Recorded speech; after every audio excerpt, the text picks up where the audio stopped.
Leisure Suit Larry, wet dreams don't dry. You know, this was developed first, no, the first of the Laffer games that was not developed by Sierra. Since this came out in November of 2018, that's sort of obvious. But this continues the adventures of Larry Laffer. Now, since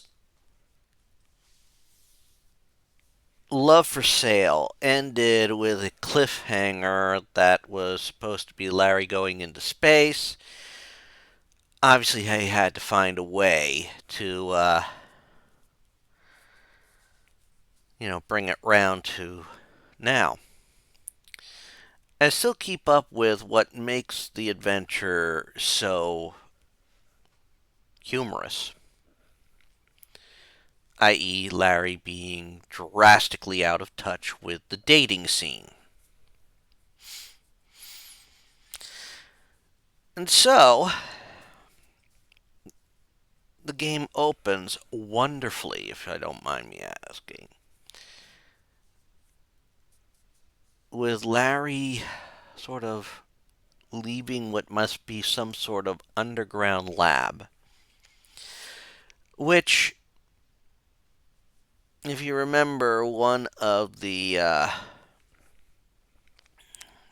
scenes in which in the first game, if you die, the former body is sort of lowered into a vast uh, underground complex where they put together another Larry to send out into the game. In fact, if you die in this game, they do the same thing. Well, it's not just in this game, but we can talk about the next one when I'm done with it. Now, Larry, being the ever optimistic, maybe the lovable loser that he is, well, he is unaware of what has happened, and when he comes out of this underground complex or underground room, he is outside Lefty's, which has the appearances updated, except for the poster on the back wall and the nice nod.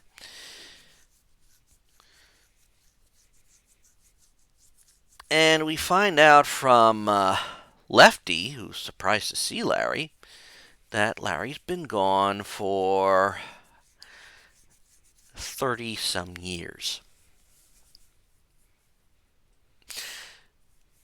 And this is also key in point with basically the years between the first game, or when the first game was set, and now, or at the time of release. So 30 years has passed. It also sort of gives off that 2 through 7 never happened, to be honest. Who knows?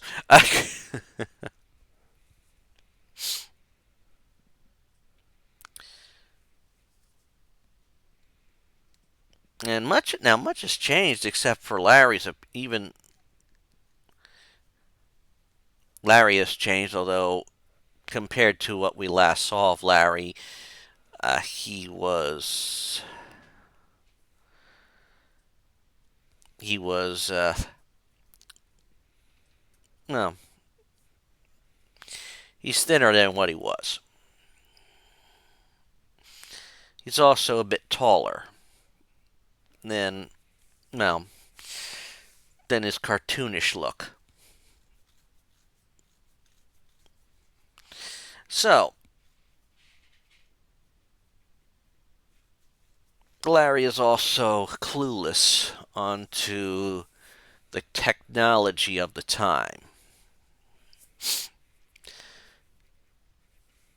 I mean, the first lady he meets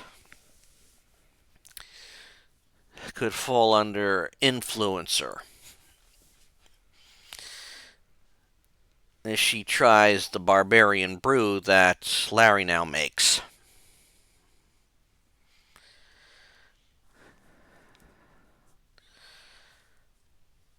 She regrets it, but thinks that Larry tried spiking her or to take advantage of her, which is actually farthest from the truth.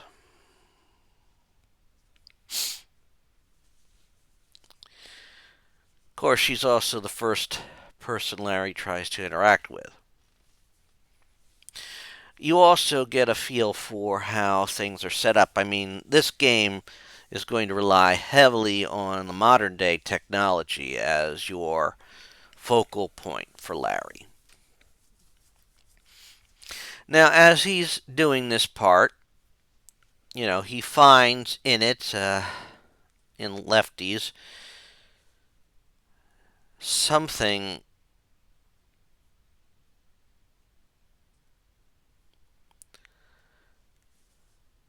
he finds a phone. It is what they call a pie phone. An obvious spoof on the iPhone produced by Apple. Of course, the company that makes them is called Prune. And it's headed by BJ, i.e., Bill Jobs.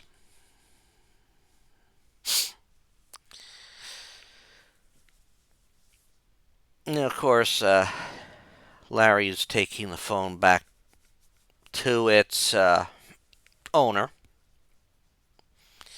getting a little bit of assistance from Pi. That's the AI on the phone. And of course, we also learn some things. Like, Pi is going to give Larry an up to date on what is happening in the world. In fact, this is the opening, this is the official title sequence of the game, like when the title screen basically pops on. Now, of course, once we go through all that, and he arrives at Prune Co. Headquarters, which, uh, let's face it, the double entendre is going to be high in this game. I mean, let's face it, the building definitely has a phallic look to it. But, of course, don't tell Bill that. Of course, we find out some things as we progress in that. Larry meets Bill Jobs, BJ, as well as his, quote, assistant, Faith. Actually, her full name is Faith Less. Of course, Larry would like to woo Faith. He is really captivated by her. She tells him that she only dates men with a perfect score on the dating app Timber, i.e., their version of uh, Tinder, Tinder. But as a reward for bringing back the prototype, they give Larry a new phone, his own Pi phone, with Pi. And Pi will be commenting on everything you do, even Larry's pathetic attempts, as well as anything that will make you groan. Pi is our sense of sanity. Well, as we make our way to so now we get a Timber account get set up thanks to the boys in the store who are completely clueless. We also learn how to traverse around lost wages. New lost wages, I should say. First off, you get to go from location to location. You must get an Unter, also known as an Uber.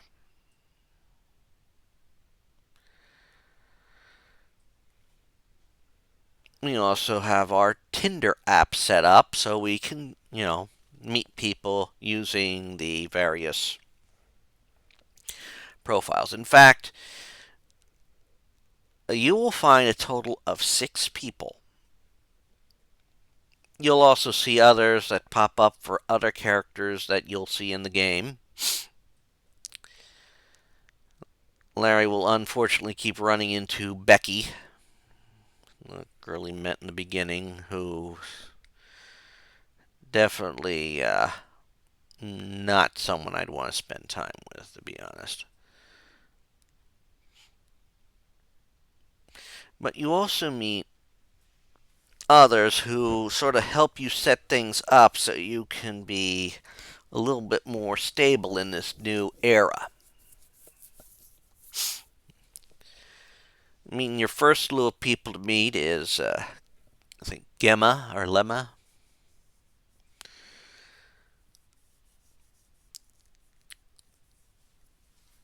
And who is trying to get a concert going. Help her get that. You get to meet with her in Hell's Pawn, a exclusive club in Lost Wages with a very hellish theme. There is a cam girl named Erin that, well, she doesn't want to keep being a cam girl. She'd definitely like to do something that's unique. So helping her out, she'll also want to meet with you down in Hell's Pawn. Actually, she and Gemma meet up, and you know they're willing to have fun together with you, with Larry. There's also a gentleman there. I believe I think his name was Dick, who well, he can help Larry get a better picture. Also, because of how the other guy set up his dating profile, um, could have figured thinks that Larry might be a bit, you know, bi. I mean, he's still willing to give you the picture if you can somehow patch things up between him and his boyfriend, who was with Becky. He's definitely one who definitely denying what he truly is. Of course, after you manage, and of course, your escapades in Hell's Pawn gets you thrown into jail, where you meet some other characters, or get your next set of timber matches as well. One being a lawyer who's seeking out Prune's dirty secrets. Another is a woman that works in the gym whose life is sort of being dictated by, the pie phone and technology, which Larry tries to, get her clear of so he can be with her. And a prune worker who is very into cosplay. Some might say she's a very hot otaku. I hope I said that right.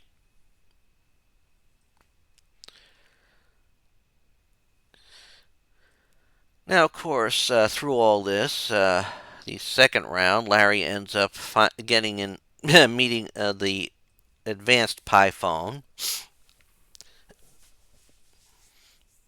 as well as getting all the secrets for the lawyer. Which, when you get in there, and she's willing to defile Bill Jobs' desk, but it sends off an alarm,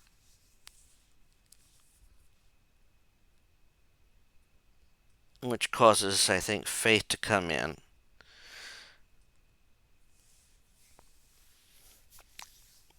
And somehow, after Larry sort of, well, no, that actually happens. I think after Larry fixes his timber score to be the top score. But after that and the failed demo for the Pi phone, the advanced Pi phone, BJ and Faith head off to, well, Cancun. I'm mispronouncing it on purpose. Where Larry pursues them, basically by hitching a ride on the yacht. And we get there and we find that there is a prophecy involving Larry, the man who will chase the gringos from Cancun.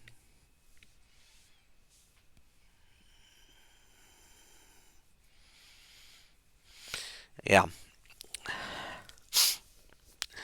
We also find Lefty has a place down there.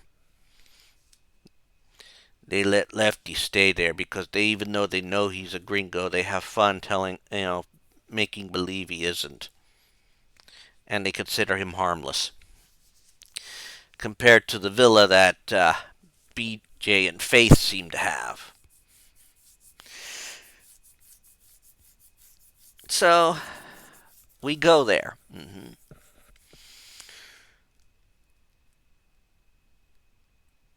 And what ends up happening when we get there?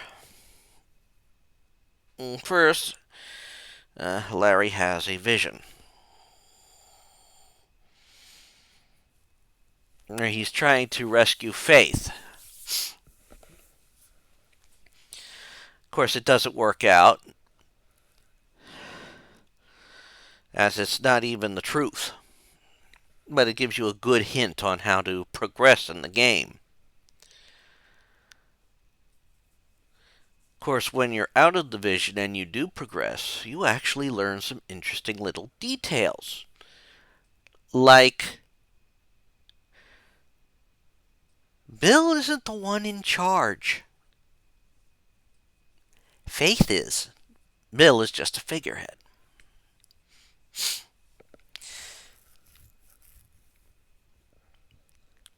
Of course, Faith is a bit pissed off at all Larry's done. But she plans to keep Bill and Larry locked up. Maybe she could salvage things with Prune. Take her true rightful place as the one in charge. We find out that Bill is actually a paid actor to pose. Of course, Larry manages to escape.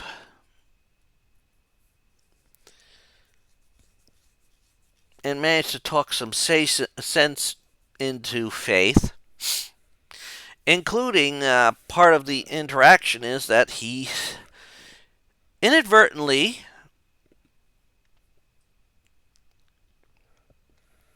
he ends up saving her life. Because he tells her to step aside, and right where she was standing, something dangerous basically lands. Something that would have killed her. As it is, just as she's about to,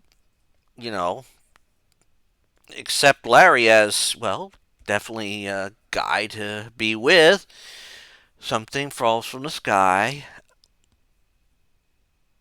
It ends up being a puck, something that Larry apparently hit early in the game. This is sort of revealed in the next game, but and it knocks her out, causing her to fall backwards into a lifeboat that drops into the sea. Larry is now lauded as a hero in Cancun. Lefty is setting up his business there. Bill has survived. He wants to partner up with Lefty. Well, you find out what happens in the next game. And, well, the pie phone is... Well, she can't believe it all worked out like this. She's our connection to reality. And the game ends, basically there. And of course, there's an epilogue where we play as Faith and we reveal, yes, she was the one behind everything. She was the one behind Prune. But no one would take her seriously because it was the 80s and she was a woman. She hires BJ to act as the leader of the company. And she just controls things from behind. We're sort of joined with her because the bonk on her head did give her a bit of amnesia. And so, she is in a situation where she needs to charge up her pie phone with its prototype on it. She is to, quote, needs to get away from a bad situation, i.e. at a coming storm. But as a safety precaution, she uploads the algorithm to a pie phone of one person on her contacts list, Larry Laffer. This sort of sets the scene up for the next game. You know, this is a true fun little romp, keeping up with the humor that makes the Larry games so lovable and enjoyable for people. The crazy logic, the double entendres.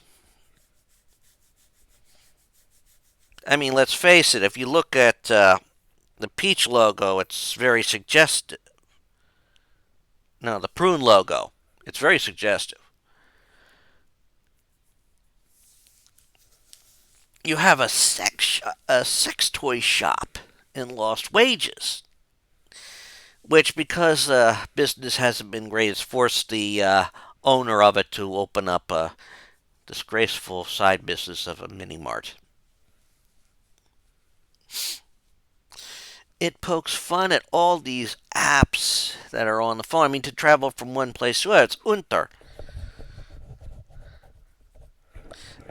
You go through the names of the various people. I mean, you see the characters in the game, you see others that are obviously play on words. They have it's like a Laura Croft profile. Not obviously Laura Croft because it's got, trademark and all that. And it looks like her original form in the original Tomb Raider game, the one in the 1990s.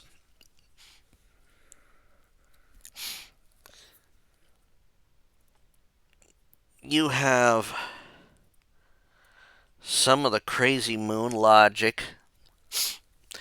And even during a point where Larry is knocked out, he ends up in a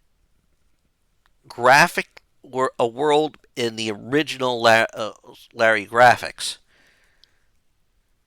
Which, of all things, I swear,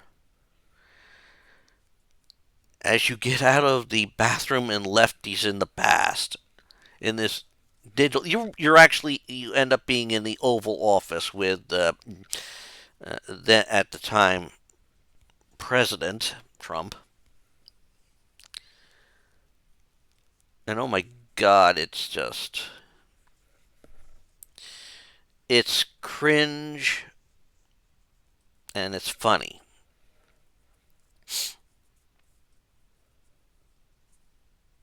This game is a great play.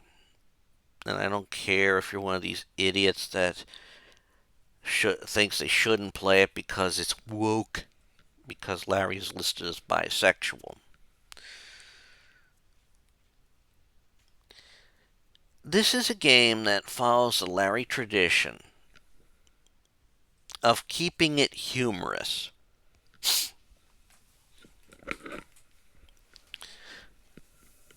I mean, this is something that was done in Sierra games, the Sierra games, crazy, insane, weird shit.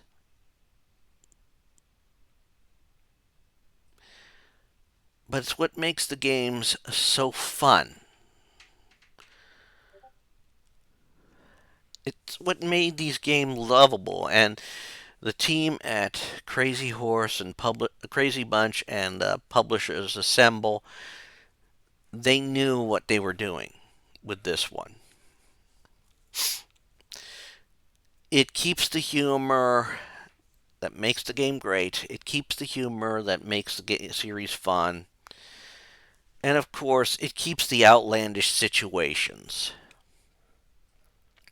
as well as Larry's traditional luck when it comes to women. Also funny that for the first time in the game's history, Larry ends up in jail. Which is almost funny because it's like things that he said they're accusing him for, and including what the lawyers reads them off, like, doing something to the space-time continuum. Larry's like, okay, I think you got me on that one. It's you can each side like it's like I was drunk. It's beautiful. It reminds you of the sheer absurdity of the Leisure Suit Larry games. It's not something to take seriously, and it's something to laugh at because it's poking fun at basically the dating scene in this time, which is what the Larry games really are.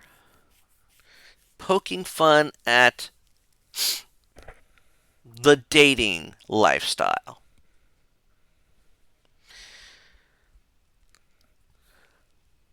I mean, Larry's even some of the things that you run into in the game and how to solve some things. A collector's edition, quotes, like Star Wars toy. What could cause it to drop in price? Puncturing the package.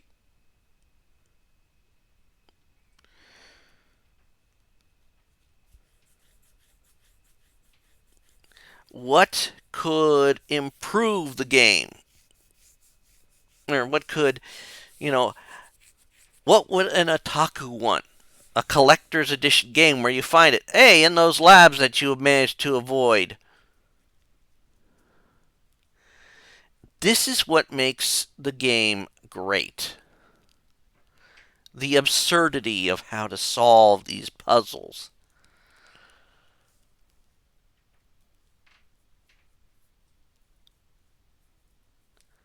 Would I recommend everybody playing it? Yes, I would recommend everybody play it. I mean, they got the original voice of Larry to reprise the role. That's brilliant.